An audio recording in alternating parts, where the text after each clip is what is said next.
In both Idaho and Montana, the governors, while our state was delivering the largest tax increases in state history to the tune of $9.5 billion, the governor of Idaho, Brad Little, and the governor of Montana, Governor Greg Gianforte, were signing into law the largest tax cuts in their state's history. This segment is brought to you in partnership with our friends at Future 42. Turn your frustration into action at future42.org.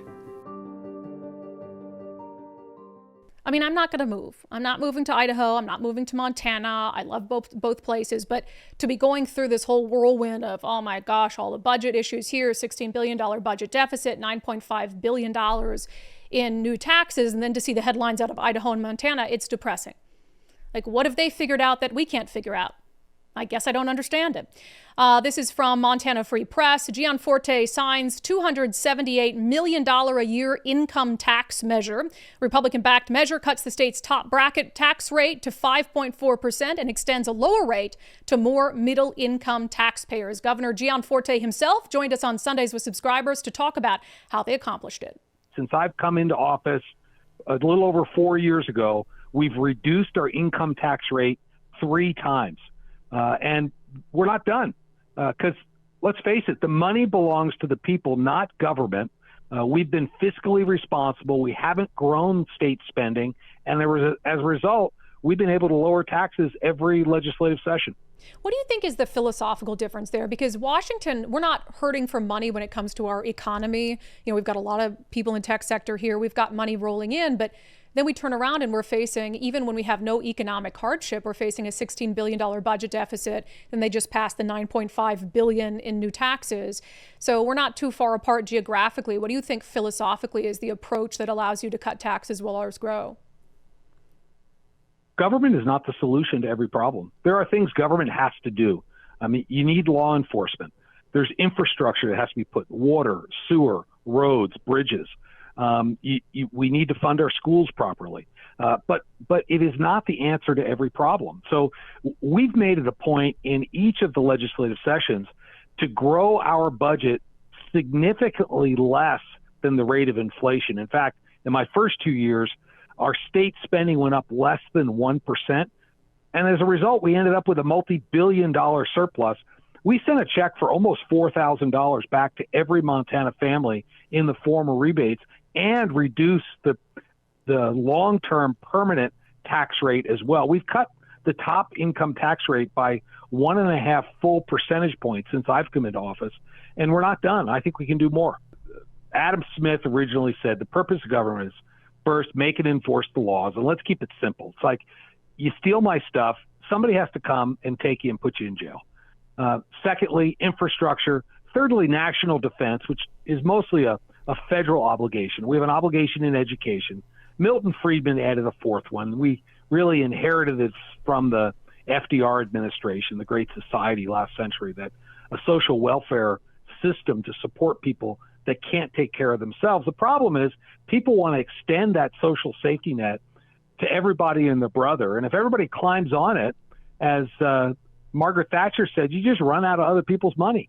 Yeah. So we've limited these services to just the people that need it, and then it'll be there for them, and it doesn't burden the hardworking people that are bringing a paycheck home every week. Yeah, at the same time, I think Democrats might, playing devil's advocate. So your state, Idaho, also did the largest income tax cut that they've had in state history. But we don't even have an income tax here. So our income tax is lower than yours and it's lower than Idaho. It's zero. But at the same time, then they make up for it with all these regressive taxes that hurt the working class the most. So, I mean, could there be an argument made that maybe Washington should pass an income tax and we wouldn't be in such a budget crisis? I'll give you my view. I think every tax is like a tapeworm. If you swallow a new tapeworm, it will expand to consume every available resource it can find. We don't have a sales tax in Montana. So it's just, we have a different structure, but government has to live within its means because ultimately, as a result of our policies in reducing taxes, we have more people working than ever before. We had the second fastest wage growth in the country over the last 4 years. In fact, Montana was one of only 2 states in the country where wage growth exceeded inflation over the last 4 years. And it's directly related to this philosophical view that you work for it, it's your money, you should keep it.